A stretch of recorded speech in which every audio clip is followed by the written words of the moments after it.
नमस्कार, आप सभी का स्वागत है। मुख्य परीक्षा 2019 के बारे में हम लोग यहाँ पर थोड़ी सी चर्चा करते हैं। आयोग ने बोला है कि अब वो बहुत जल्दी आपका रिजल्ट दे देगा। दिसंबर महीने के लास्ट तक हमारा रिजल्ट आ जाएगा, हम लोग ऐसी उम्मीदें कर पा रहे हैं। और जब अपना पेपर पास में आता है तो बहुत सारी परेशानियाँ हमारे मन में चलती हैं। कुछ बच्चे इस चीज़ को लेकर परेशान होते हैं कि इतना सारा पढ़ लिया है, अब क्या किया जाए। कुछ बच्चे ऐसे हैं कि हमने 50-60% के आसपास तैयारी कर ली है, तो क्या करें, नया पढ़ें या सिर्फ आंसर राइटिंग पे ज़्यादा फोकस दें। और कुछ हमारे महानुभाव ऐसे भी हमें देखने को मिलते हैं जिन्होंने अभी तैयारी शुरू की है, जैसे पेपर हुआ था तैयारी करना स्टार्ट किया था और फिर अपने जीवन को एंजॉय करने में निकाल दिया। अब जैसे जैसे रिजल्ट की घड़ी नज़दीक आ रही है वैसे वैसे उनका मन कर रहा है कि हम भी इस सफ़र में क्या करते हैं, थोड़ा सा भागीदार बन जाते हैं। तो आप सबके सामने बहुत सारी समस्याएं हैं। यहाँ हम जो बात करेंगे, सबसे पहले ऐसे बच्चों के बारे में बातचीत करने वाले हैं कि जिन्होंने लगभग अपनी तैयारी कर ली है। लगभग मतलब क्या है कि 70-80% उनका सिलेबस तैयार हो गया है, ऑलरेडी हो चुका था जुलाई अगस्त तक। उसके बाद से फिर थोड़ा सा पढ़ाई में उन्होंने ढील दे दी, समझ में नहीं आ रहा था पेपर होगा या नहीं होगा, कोर्ट केस के मामले अपने पास चली रहे थे। तो अब अपन सबसे पहले उन्हीं के बारे में यहाँ पर क्या करेंगे, बातचीत करेंगे कि आपको यहाँ पर क्या रणनीति अपनानी चाहिए। तो देखो, सबसे पहली सलाह, अगर मान लीजिए अपन उस क्लास के बारे में यहाँ पर बातचीत कर रहे हैं, उन बच्चों के बारे में यहाँ पर बातचीत कर रहे हैं जिन्होंने क्या किया है, अपना 80 से लेके 90% के आसपास सिलेबस तैयार कर लिया है। क्योंकि देखो बेटा, 100% तो कभी होता नहीं। ऐसे बच्चे हमें यहाँ पर देखने को मिलेंगे जिन्होंने क्या किया है कि 90% के आसपास अपना सिलेबस तैयार कर लिया है। तो देखो, आपको करना क्या है, आपके लिए 3 बातें यहाँ पर बहुत इंपॉर्टेंट है। और बहुत इंपॉर्टेंट क्या है कि कोशिश कीजिए सबसे पहला तो कि आपने जो पढ़ा है इसका क्या करें, आप सिनॉप्सिस जरूर बनाएं। आपने जो पढ़ा है इसका आपको सिनॉप्सिस जरूर बनाना है। और सिनॉप्सिस बनाने का मतलब ये नहीं होता बेटा कि आपने क्या किया है, यहाँ पर जो पूरी की पूरी बुक है इस बुक को क्या कर दिया, छाप दिया है। सिनॉप्सिस बनाने का मतलब क्या है कि कोई भी टॉपिक आप जो पढ़ रहे हैं, इस टॉपिक को ब्रीफ में आपको तैयार करना है। ब्रीफ में तैयार करने का मतलब क्या है, जैसे मान लीजिए अपन यहाँ पर एक टॉपिक लेते हैं IBC, इंडस वैली सिविलाइजेशन, मैंने यहाँ पर टॉपिक लिया। अब मेंस की दृष्टि से 3 मार्कर में तो कोई भी क्वेश्चन बन सकता है। आपको सारी चीज़ें याद रहनी चाहिए कि सिंधु घाटी सभ्यता के खोजकर्ता कौन है, पहला शहर कौन सा खुला। लेकिन बड़े आंसर को हमको यहाँ पर टेकल करना है। और बड़े आंसर का मतलब आपके पास क्या है, अगर मैं यहाँ पे आपसे बात करूँ 6 मार्कर और हमारा 15 मार्कर, तो IBC का आपको यहाँ पर क्या करना है, इसकी जो मेन बातें हैं, मतलब अगर अपन यहाँ पर इनका जो पॉलिटिकल सिस्टम है, आप इस पॉलिटिकल सिस्टम का इस तरीके से नोट्स बना लीजिए। और इस पॉलिटिकल सिस्टम को यहाँ पे आप क्या करें, ब्रीफली हर एक पॉइंट लिख दें कि इनमें इस तरीके की शासन व्यवस्था थी, इस तरीके से। तो आपको ये सिनॉप्सिस बनाने हैं। अगर मैं यहाँ पर सोशल इशूज़ की यहाँ पर बातचीत करूँ कि मान लीजिए हमारा जो सोशल सिस्टम था इंडस वैली सिविलाइजेशन में, तो इसको आपको नोट्स बना लेना है। महिलाओं की स्थिति कैसी थी, समाज कैसे रहता था, परिवार कैसे रहते थे, ये सारी बातें आपको याद रखनी है। मतलब अब आपके पास वो वाला समय आ गया है जब आपको क्या करना है, सिनॉप्सिस पर बहुत ज़्यादा फोकस करना है। अभी तक आपने अपना समय खराब किया, जो भी किया कोई बात नहीं, लेकिन अब इस तरीके से आपको क्या करना है, सिनॉप्सिस बनाने में फोकस करना है। ये बनाने क्यों है, उसके पीछे कारण समझ लीजिए। देखिए, हमारा जो मेंस का एग्जाम है ये लगातार आपको 6 डेज देखने को मिलेगा। हमारा मेंस का एग्जाम लगातार 6 दिन होता है।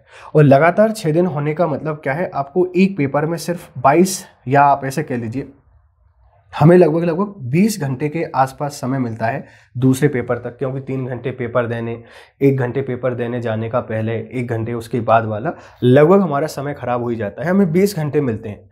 बेटा, इस 20 घंटे में पूरा आपके पास जो सिलेबस है, इस पूरा सिलेबस को फिर से तैयार करना पॉसिबल नहीं है।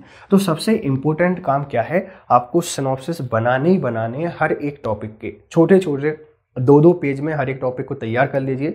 15-15, 20-20 पेज की एक कॉपी बना लीजिए हर एक सब्जेक्ट की, जिसमें इतिहास आपके पास अलग हो, भूगोल अलग हो, राजनीति अलग हो, इकोनॉमी अलग हो, एथिक्स की सिनॉप्सिस बना लीजिए, हिंदी, ऐसे सबके अलग अलग सिनॉप्सिस बना लीजिए। और इसी के साथ में जो आपके पास छोटे छोटे टॉपिक हैं, जो स्मॉल टॉपिक्स हैं, लाइक आपके पास डिजास्टर मैनेजमेंट हमारा हुआ, या मैं आपसे यहाँ पर बातचीत करूँ, हमारा जो पार्ट सेकंड हुआ पेपर सेकंड का, इनके सिनॉप्सिस भी बनाने पे आप उतना ही क्या करें, फोकस करें। तो पहला काम आपको क्या करना है, जितने जल्दी हो सकते हैं सारे सिनॉप्सिस तैयार कर लीजिए और सिनॉप्सिस तैयार करने के साथ में अभी से इनका रिवीजन करना स्टार्ट कर दीजिए। पहला काम आपको ये करना है।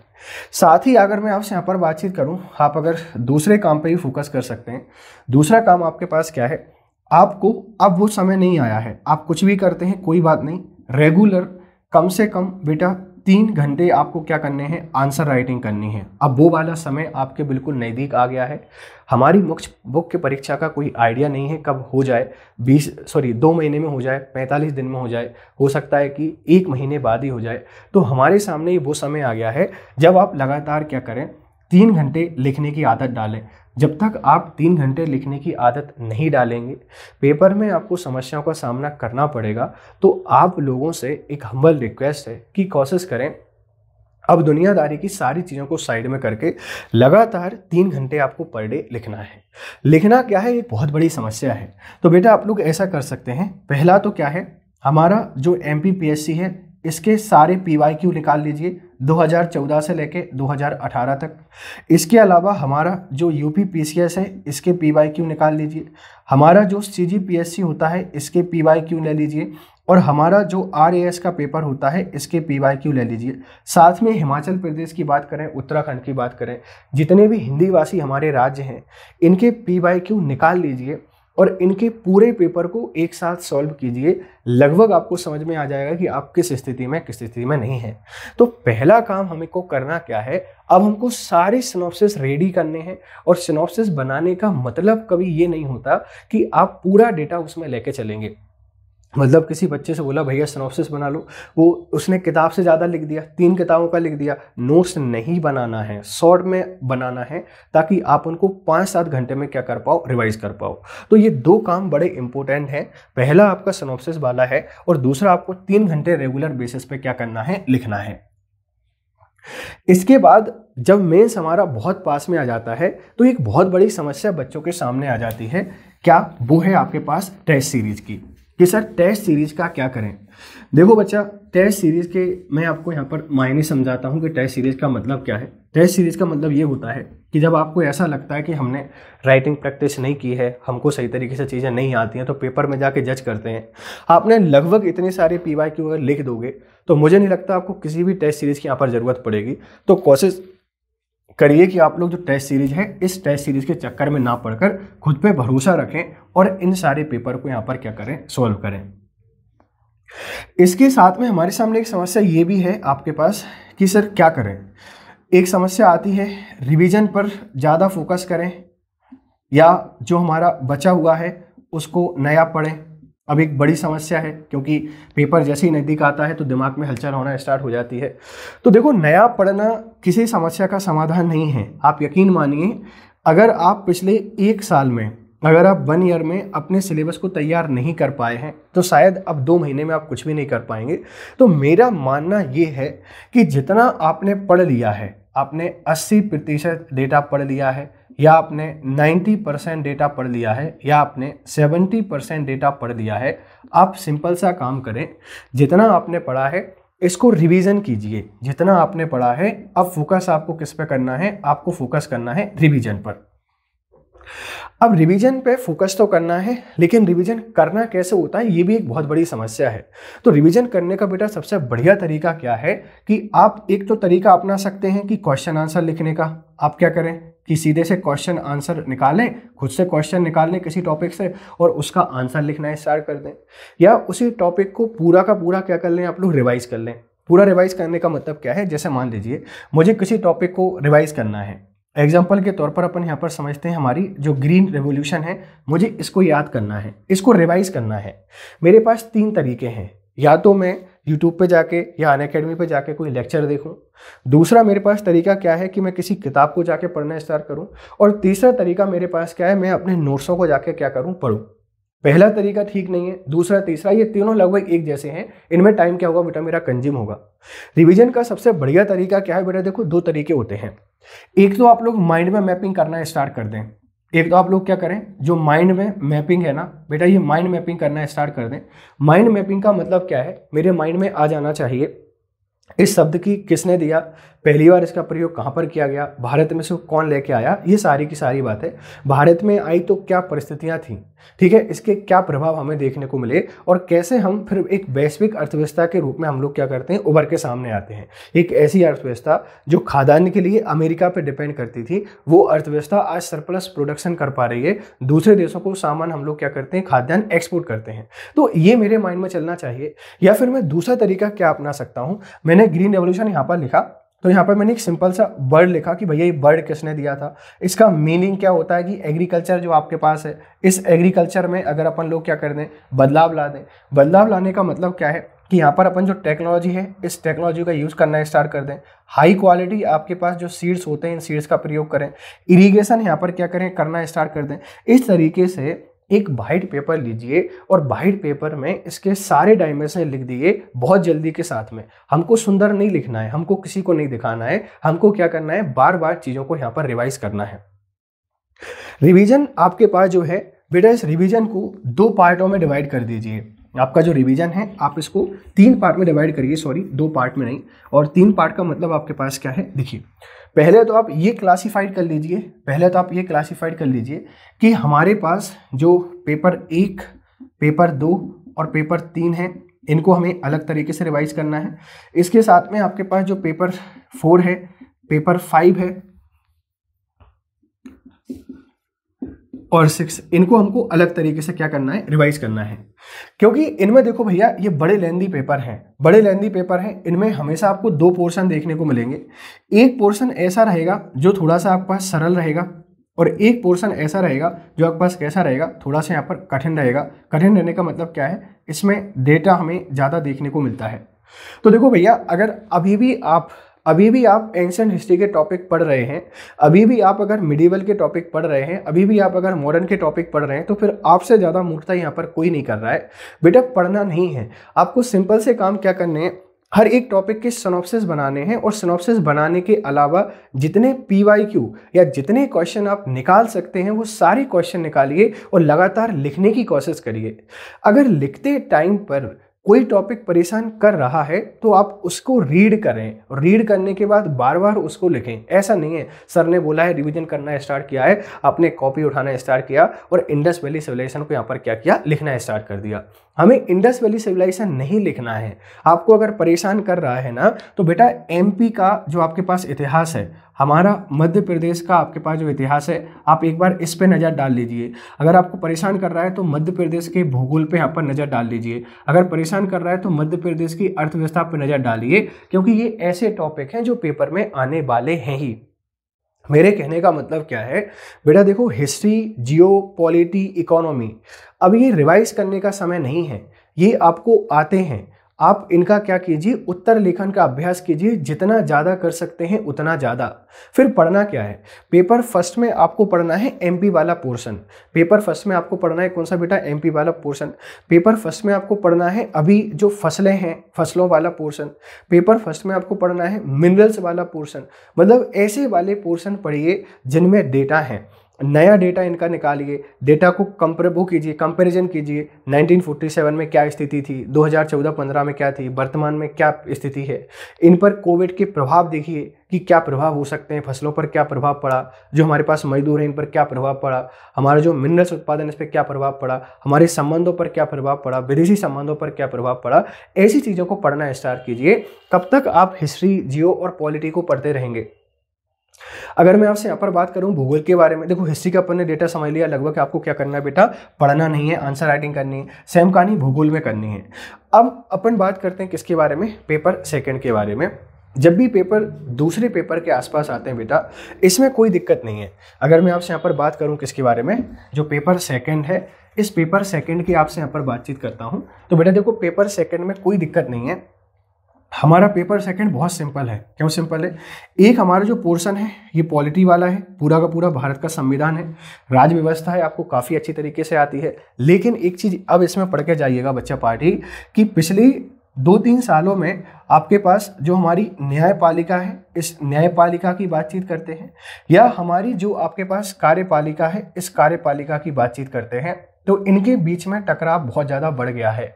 इनके बीच में टकराव बढ़ने के साथ में हमारे पास जो विपक्ष है, इस विपक्ष की बातचीत करें ये, या हम ऐसे राज्यों के बारे में बातचीत करें जो आपके पास केंद्र में जो सरकार है उसके राज नहीं है, मतलब दूसरी आपके पास जो सरकारें हैं, दूसरी आपके पास जो सरकारें हैं, इन राज्यों के टकराव बढ़ गए हैं किससे? केंद्र से। तो आपको क्या करना है, हमारा जो दूसरा वाला पेपर है इसमें आपको क्या करना है बेटा, एक तो जो हमारा केंद्र वाला टॉपिक है कार्यपालिका वाला, एक आपके पास जो न्यायपालिका वाला पोर्शन है, विपक्ष की भूमिका आपसे पूछी जा सकती है, जो दूसरे राज्य हैं इनकी भूमिका आपसे पूछी जा सकती है, केंद्र राज्य संबंध आपसे पूछा जा सकता है, कोविड-19 के दौरान किस तरीके से हमारे जो फंडामेंटल राइट हैं इनसे संबंधित क्वेश्चन आपसे पूछा जा सकता है, जो जम्मू कश्मीर में हमने आर्टिकल 370 हटाया है इसको लेकर क्या प्रभाव पड़ सकते हैं, जो हमारे पास अरब देश हैं इनसे हमारे संबंधों को क्या प्रभाव पड़ सकता है, पूरी वैश्विक दुनिया में हमारी क्या इमेज हो सकती है, राम मंदिर आपके पास जो विवाद है यहाँ से क्वेश्चन आपसे आ सकता है। तो पॉलिटी पढ़ने का मतलब ये नहीं है कि अब आप हिस्टोरिकल बैकग्राउंड को पढ़ने लगे हुए हो, या अब भी आप संसद का आर्टिकल 79 पढ़ रहे हो या आर्टिकल 80 पढ़ रहे हो, आपको ऐसा नहीं करना है। अब आपको क्या करना है, उन टॉपिक को चूज करना है जो करंट में चर्चा में रहे हैं और इनके आसपास क्वेश्चन आपके पास आ सकते हैं। पहले वाले पोर्शन की अपन ने यहाँ पर बात की। अगर मैं आपसे यहाँ पर बात करूँ दूसरा वाला आपके पास जो पोर्शन है पेपर सेकंड का, आपके पास जो पार्ट बी है, जो हमें क्या करता है सबसे ज़्यादा परेशान करता है, पार्ट बी। तो देखो बच्चा पार्टी, ये पार्ट बी बड़ा सिंपल हो गया इस बार, पार्ट बी बड़ा आसान हो गया इस बार। इस पार्ट बी के बेटा सिंपल से क्वेश्चन है। सिंपल से क्वेश्चन का मतलब क्या है कि जो कोविड-19 है, इस कोविड-19 ने आपकी तैयारी को बहुत आसान कर दिया है। आसान क्यों कर दिया है? क्योंकि आपसे अब क्वेश्चन सीधा सा पूछा जाएगा, आपके पास जो अर्थव्यवस्था है इस अर्थव्यवस्था पर प्रभाव आपको लिखने हैं, अर्थव्यवस्था पर प्रभाव आपको लिखने हैं। आपको जो मजदूर समस्या है इस मजदूर समस्या का वर्णन आपको करना है। इस समय हमारी जो हेल्थ फैसिलिटी हैं ये कैसी रही हैं, इन पे आपको यहाँ पर काम करना है। हमारा जो एजुकेशन है इस एजुकेशन को क्या परेशानियों का सामना करना पड़ा है आपको ये बताना है। हमारे पास जो पलायन है, हमारे पास जो पलायन है मजदूरों का, ये पलायन किस प्रकार से प्रभावित हुआ है, कैसे राज्यों की भूमिका बढ़ेगी, अब किस तरीके से राज्य आपके पास और ज़्यादा परेशान होंगे अपनी लोक कल्याणकारी नीतियों को बनाने के लिए। तो राज्यों के बारे में आपको यहाँ पर क्या करना पड़ेगा, पढ़ना पड़ेगा। मतलब आपका काम आसान कर दिया है कोविड-19 ने। कोविड-19 के आसपास ही हर चीज़ का प्रभाव आपसे पूछा जाएगा। तो इस बात को आपको क्या रखना है, थोड़ा सा यहाँ पर याद रखना है कि हमारा जब भी जो पेपर सेकंड है इसका पार्ट बी है वो इसके आसपास आपको क्या रहेगा, देखने को मिलने वाला है। पेपर फर्स्ट के बारे में हम लोगों ने यहाँ पर बात की। पेपर फर्स्ट में आपको बेटा जो हमारा हिस्ट्री है या भूगोल है इसके सामान्य टॉपिक आपको नहीं पढ़ने हैं। आप आंसर राइटिंग कीजिए। लगता है कि कोई टॉपिक हमसे नहीं बन पा रहा है, उसी टॉपिक को रीड कीजिए। आपके जो सिनॉप्सिस बने हुए हैं इन सिनॉप्सिस का बार बार यहाँ पर आपको क्या करना है बेटा, अध्ययन करना है। पेपर सेकंड की अपन यहाँ पे बातचीत करें। पेपर सेकंड में हमारा भारत का संविधान आपको देखने को मिलता है। इसमें आपको बेटा कार्यपालिका, न्यायपालिका, केंद्र राज्य संबंध, विपक्ष की भूमिका, इलेक्शन कमीशन आपके पास जो है, इस इलेक्शन कमीशन की भूमिका कोविड-19 में कैसा उसका यहाँ पर उत्तरदायित्व और बढ़ गया है उसको देखना।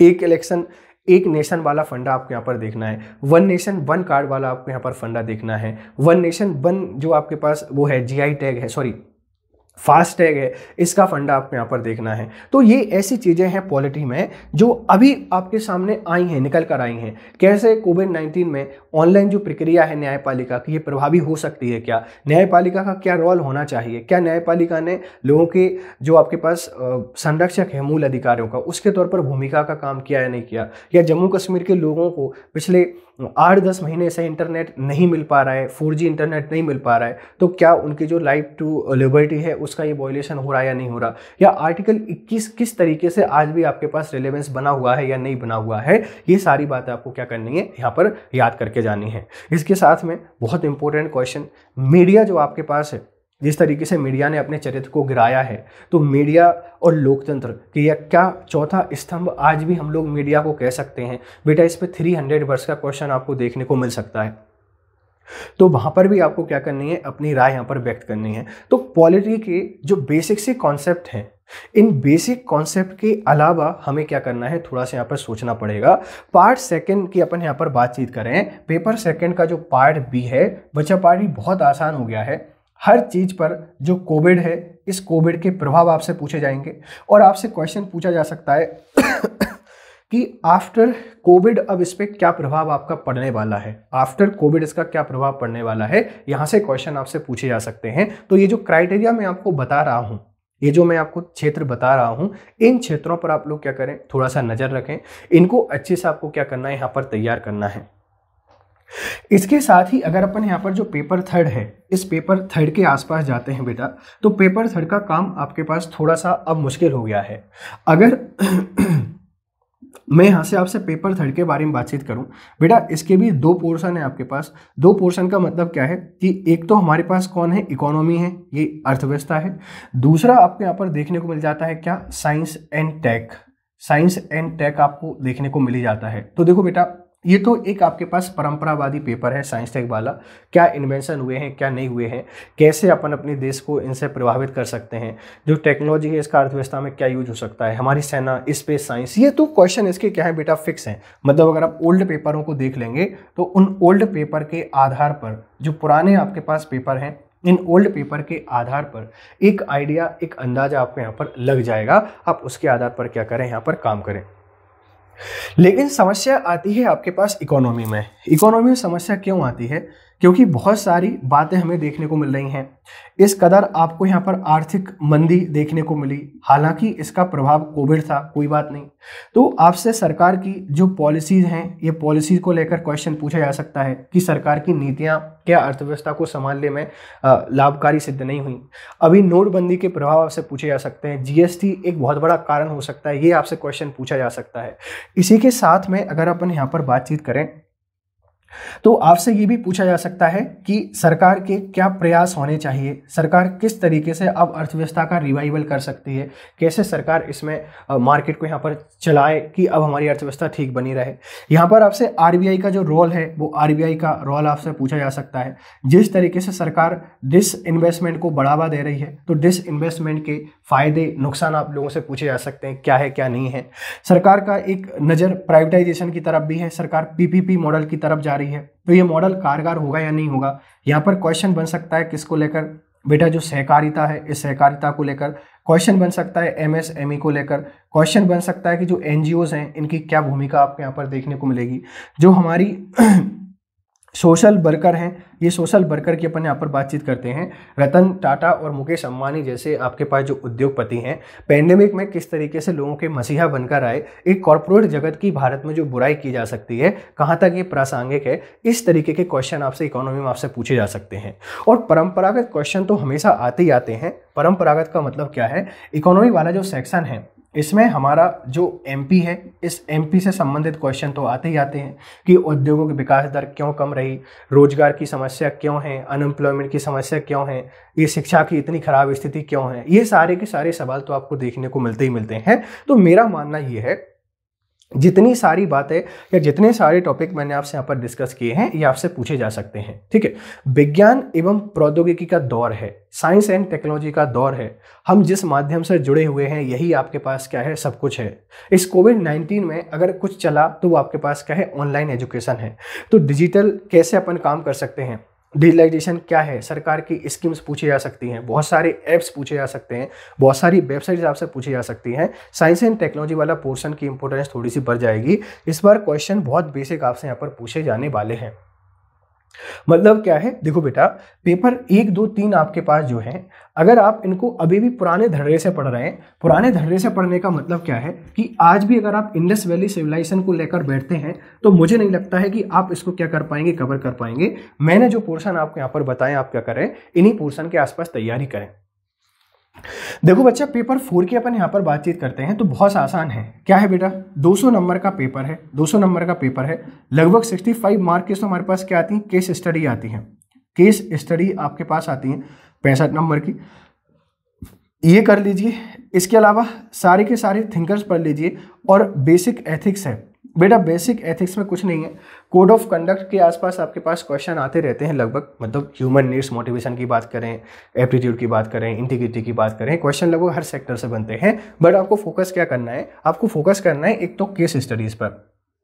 अब केस स्टडीज तो बेटा बहुत सारी कोविड-19 से ही बन जाएंगी। जो केस स्टडी आपके पास है ये बहुत सारी हमारी कोविड-19 से बनने वाली हैं। तो मॉडर्न टाइम पे जितनी भी घटनाएं आपके पास घटित हुई हों, इन घटनाओं पे आपको क्या रखनी है, नज़र रखनी है। मतलब पेपर 4 में आपको ज़्यादा फोकस करना है किस पर, केस स्टडीज़ पर, फिर आपको फोकस करना है किस पर, थिंकर्स पर, और रिमेनिंग आपके पास जो पोर्शन है इस पर आप लोग क्या करें, अच्छी कमांड करके जाएं। देखो बेटा ये एक ऐसा पेपर है, पेपर 4, अगर आप डेडिकेशन के साथ यहाँ पर तैयारी करते हैं तो लगभग 8 से 10 दिन का समय आपको यहाँ पर देना पड़ेगा, इससे ज़्यादा समय आपको देना नहीं पड़ेगा। और 8 से 10 दिन का मतलब आपके पास क्या है, आप इसको रेगुलर बेसिस पर अगर 2-2 घंटे देते रहते हैं, आपने अगर थोड़ा बहुत भी पढ़ा है तो भी आपका काम बहुत आसानी से हो जाएगा, लगभग 10 से 12 दिन के अंदर अंदर। इसी के साथ में पेपर 5 हमारे पास क्या है बेटा, ये हिंदी है। और हिंदी में हमें लगता है कि ज़्यादा मेहनत नहीं करनी पड़ती हिंदी भाषी जो छात्र हैं इनके लिए, लेकिन फिर भी आप इसको हल्के में ना लें, पूरा सिलेबस एक बार पढ़ लें, जो भी आपके पास मानक किताबें हैं उन मानक किताबों की सहायता लें और अपना पूरा सिलेबस 2-3 बार क्या कर लें, अच्छे से यहाँ पर तैयार कर लें। इसी के साथ में बेटा निबंध की बात करते हैं। पेपर 6वां आपको जो देखने को मिल रहा है ये निबंध, ये बहुत बड़ा इशू बन जाता है बच्चों के लिए, क्योंकि कभी हम 100, 200, 300 शब्दों से आगे नहीं बढ़ते हैं, इससे ज़्यादा हमें लिखने की आदत नहीं है। तो कोशिश करें वीकली कम से कम 2 से 3 निबंध लिखने की। पहले निबंधों को पढ़ लें, पढ़ने के बाद लिखें, फिर जो एडिटोरियल आपके पास आते हैं अखबार में इन पे नज़र बनाए रखें, और साथ ही कोशिश करें आप लोग कि ज़्यादा से ज़्यादा अपने आप को एलोबरेट करें, अपने आप को थोड़ा सा एक्सपेंड करें, अपने आप को थोड़ा सा क्या करें बेटा यहाँ पर समझदार बनाएं। तो ये तो आपके पास क्या है, एक तरीका है कि कैसे आप लगभग सारे के सारे जो पेपर हैं इन पेपरों पर एक अप्रोच लगा सकते हैं। देखिए बेटा ये मेरा मानना है, आपको जैसा ठीक लगे आप उस रणनीति का पालन कर सकते हैं। जितना अब किसी बच्चे ने बिल्कुल भी नहीं पढ़ा है तो उसकी कोशिश ये रहेगी कि ज़्यादा से ज़्यादा क्या करे, वो पढ़े। कुछ बच्चे ऐसे हैं जिन्होंने 50-60% के आसपास पढ़ाई की है। तो बेटा जो आपने पढ़ लिया है आप उसकी आंसर राइटिंग करें, जो आपने नहीं पढ़ा है उसको पढ़ें और साथ में उसकी सिनॉप्सिस बनाएं। और ऐसे बच्चे जिन्होंने अभी तक तैयारी करना शुरू ही किया है तो बेटा आपको एक मेरी बहुत बड़ी सलाह है, आप छोटे छोटे टॉपिक पे ज़्यादा फोकस करें। छोटे छोटे टॉपिक का मतलब क्या है, पेपर 4, 5, 6 अभी से तैयार करोगे तो भी आसानी के साथ तैयार हो जाएंगे। पेपर फर्स्ट की बात करते हैं, इसमें आप जियो वाला पोर्शन, और अगर मैं आपसे बातचीत करूं एमपी वाला पोर्शन, इसमें एमपी पे ज़्यादा फोकस कर लें, तैयार हो जाएगा। पेपर सेकंड की बात करें तो पॉलिटी बहुत बड़ा टॉपिक है, पार्ट बी वाला पढ़ लें, हेल्थ, एजुकेशन, सामाजिक मुद्दे वाला आपका आसानी से कवर हो सकता है। पेपर थर्ड में इकोनॉमी वाला पोर्शन पढ़ें, उसमें भी मध्य प्रदेश के विशेष संदर्भ में पढ़ लें, तो यहाँ से आपका काम आसानी से हो सकता है। तो देखिए बेटा ऐसे बच्चे जिन्होंने 80-90% पढ़ लिया है, बेटा आप सिलेक्शन के बहुत बिल्कुल पास में हैं, आपको ज़्यादा परेशान नहीं होना है। डेली 3 घंटे लिखने की प्रैक्टिस करनी है कम से कम। सारे बच्चे जिन्होंने नहीं पढ़ा है वो भी 3 घंटे लिखें, जिन्होंने 50% पढ़ा है वो भी 3 घंटे लिखें, जिन्होंने 90% पढ़ा है वो भी 3 घंटे लिखें। कोशिश करनी है कि जितना ज़्यादा आप लोग यहाँ पर लिखोगे उतना ज़्यादा आपका क्या रहेगा बेटा, आंसर सही आएगा। इस समय अब आप टेस्ट सीरीज लगाने जाएंगे तो मना नहीं कर रहा हूँ, बिल्कुल लगा सकते हैं। आप अगर श्योर हैं, कैसे श्योर हैं कि उसमें कम नंबर देखकर हम डीमोटिवेटेड नहीं होंगे, हमारा डीमोटिवेशन हम पे हावी नहीं होगा, हम सिर्फ क्या करेंगे, पढ़ाई करेंगे और वहाँ जाकर अपनी लेखन क्षमता का क्या करेंगे, एक तरीके से देखेंगे कि हम कितना लिख पा रहे हैं, कितना नहीं लिख पा रहे हैं। तो टेस्ट सीरीज अंत समय में फायदेमंद भी हो जाती है और थोड़ी सी इसका नुकसान भी हमें देखने को मिल जाता है। तो आप लोग कोशिश करें कि खुद पे ज़्यादा भरोसा रखें, ज़्यादा भरोसा करें, जितना ज़्यादा समय हो सकता है पढ़ाई को दें। पढ़ाई को देने का मतलब क्या है, देखिए अभी रिजल्ट नहीं आया है, आ जाएगा 8 दिन में, लेकिन मन हमारा बड़ा चंचल है, लगता ही नहीं है पढ़ने में, हमें तो सब आता है, हमें तो सब आता है। बेटा सब जिस दिन आपको लगने लगे आता है ना, कोई भी पेपर उठा के बैठ जाना प्रीवियस ईयर का, चाहे 14 का हो, 15 का हो, 16 का हो, 17 हो, 18 हो, एक पेपर 3 घंटे में पूरा पेपर लिख देना। अगर आपको लगे मैं 3 घंटे में पूरा पेपर लिख पा रहा हूँ तो याद रखिएगा आप पेपर बहुत अच्छे से क्वालिफाई करके आ पाएंगे और आपको समझ में आ जाएगा लिख पा रहे हैं या नहीं लिख पा रहे। तो मेरे कहने का मतलब आपसे यही है कि समय बड़ा इंपॉर्टेंट है, बहुत महत्वपूर्ण समय आपको मिला है। आप देखिए बच्चे ऐसा कर सकते हैं, जैसे मान लीजिए जो बच्चे फ्री हैं बेटा, आप अगर यहाँ पे अगर 10 से 12 घंटे का समय दे देते हैं तो 10 से 12 घंटे का समय आप लोग दें। ऐसे जो आपके पास क्या है हाउस वाइफ हैं, आपको 5 से 6 घंटे का समय निकालना है, आप इतना समय निकाल लें। जो वर्किंग है आपको भी 5 से 6 घंटे का क्या करना है, समय निकालना है। देखिए पेपर देने जाओगे तो एग्जामिनर ये नहीं पूछेगा आप वर्किंग हैं, आप हाउस वाइफ हैं, आप फ्री हैं। वहाँ आपकी कॉपी जाएगी और आपकी कॉपी में आपने कैसे प्रेजेंट किया है ये बहुत ज़्यादा इंपॉर्टेंट रहेगा। तो थोड़ा सा अगर उत्थल लेखन की कला आपको नहीं आती है तो उसको विकसित करें। अगर हमारी राइटिंग बहुत ज़्यादा ख़राब है, मतलब बिल्कुल भी समझ में नहीं आता है, खुद लिखे और खुदा बाँचे, ऐसी स्थिति अगर है तो बेटा मेरी सलाह मानिए कि आप कोशिश करें लेखन अभ्यास ज़्यादा करें। जितना ज़्यादा लिखोगे, राइटिंग सुधारने का एक ही तरीका है, जितना ज़्यादा आप लोग लिखोगे उतनी ज़्यादा अच्छी आपकी क्या होगी बेटा, राइटिंग होगी। तो राइटिंग प्रैक्टिस आपको बहुत ज़्यादा करना है, ठीक है। देखिए ये हमारा एक ऐसा सफ़र है जिसमें हम लोग आगे बढ़ रहे हैं, हमें समझ में नहीं आ रहा क्या करना है क्या नहीं करना है। ये मेरे कुछ सलाह आपके लिए हैं, आप इस पर काम कर सकते हैं, आपको हमेशा क्या करेगा, ये फ़ायदेमंद रहेगा। देखो दूसरी बात याद रखना बेटा, अब आप राजा बनने का समय है आपके पास, आप क्या बन सकते हैं, यहाँ से राजा बन सकते हैं, राजा बनने का समय है। और अभी तक आपने जो मेहनत, इतने जो कष्ट आपने सहे हैं, इतनी सारी बातें आपने जो सही हैं, इन बातों का एक फल प्राप्त करने का मौका है। 10 से 12 घंटे का समय निकालिए, इस समय को डिवाइड कर लीजिए कि हमको क्या करना है, वो टॉपिक पढ़ने हैं जो एक आप इसको आंसर राइटिंग सेशन में कवर कर लीजिए कि हमें लगभग 2-3 घंटे आंसर राइटिंग करनी है, 3 घंटे में तक करनी है। रिमेनिंग टाइम आपके पास जो है इसको नोट्स मेकिंग में आपको यहाँ पर क्या कर देना है, साथ में आपको क्या करना है, न्यू स्टडी करने में भी टाइम दे सकते हैं। तो इस तरीके से आप लोग क्या कर सकते हैं, अपना एक बेहतरीन टाइम टेबल बना सकते हैं। और टाइम टेबल बनाने के साथ में आपकी जो तैयारी है मुख्य परीक्षा की, इसको बहुत अच्छे स्तर पर लेके जा सकते हैं।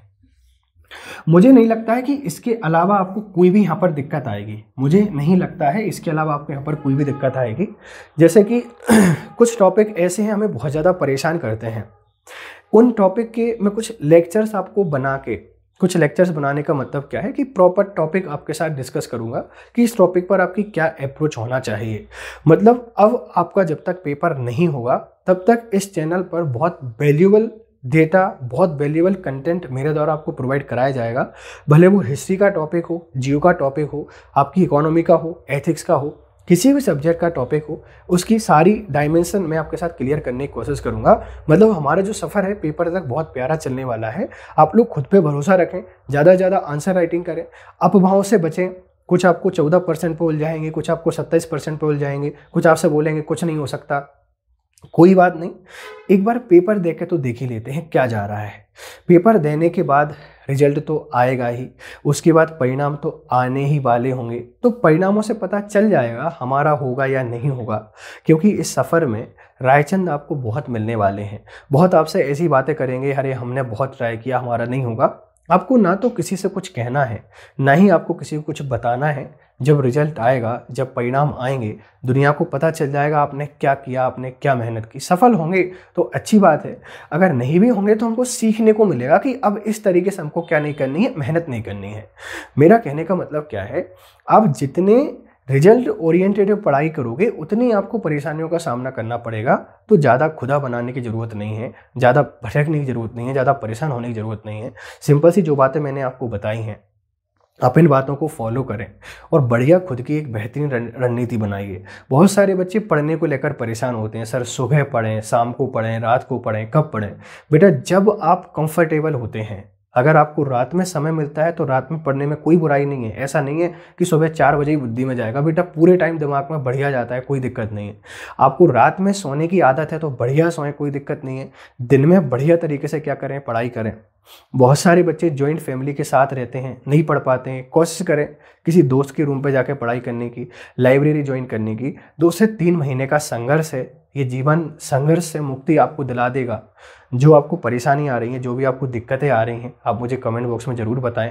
अभी तक आपने जितनी सारी क्वेरीज बोली थी, लगभग मैंने आपको क्या कर दिया, आपके सामने यहाँ पर रख दिया है। आप इसके आसपास क्या कर सकते हैं, तैयारी कर सकते हैं। और साथ ही आप अनअकैडमी प्लस को ज्वाइन कर सकते हैं। यहाँ मेरे काफ़ी सारे कोर्सेज़ हैं जो आपको बहुत ज़्यादा मदद करेंगे एमपीपीएससी मेंस के लिए। आंसर राइटिंग की क्लासेस हैं, प्रॉपर गाइडेंस है, सारे सब्जेक्ट कवर किए हुए हैं, पेपर 1, 2, 3, 4 तक लगभग सारे पेपर कवर हैं। तो आप अनअकैडमी प्लस को ज्वाइन करें और मेरे साथ यहाँ पर क्या कर सकते हैं, लाइव पढ़ सकते हैं। कोई भी दिक्कत आए आप मुझे ज़रूर बताएं। Thank you very much for this.